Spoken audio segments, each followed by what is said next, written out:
Moi, personnellement, quand j'avais 16 ans, en fait, il se trouvait que j'étais assez bonne dans toutes les matières, mais excellente dans aucune, et je n'avais pas d'envie particulière. C'était très difficile. Alors oui, il y a les envies, bien évidemment, mais je pense que notre génération et la génération actuelle, on n'est pas tout à fait formaté de la même manière. Non. Et je crois qu'aujourd'hui, il faut être curieux. C'est surtout ça la clé la clé des choix.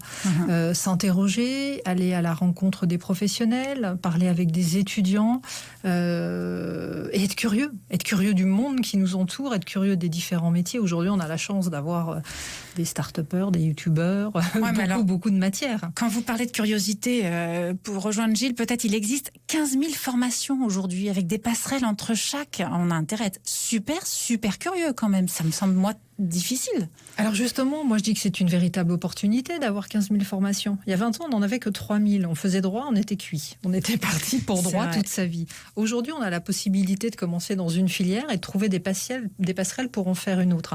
C'est ça tout l'intérêt. Donc c'est hyper stimulant au contraire, en se disant voilà, je me dirige vers quelque chose qui m'intéresse profondément aujourd'hui, et on ne doit pas se poser la question de se dire mais dans 20 ans, est-ce que je ferai toujours le métier ? Ça n'existe plus de toute façon. On sait qu'on va en faire plusieurs. Donc exactement. Donc on le fait pendant 3 ans, pendant les 3 premières années, et puis après on rebondit sur autre chose. La multiplicité des passerelles, c'est absolument incroyable et une opportunité géniale pour nos jeunes.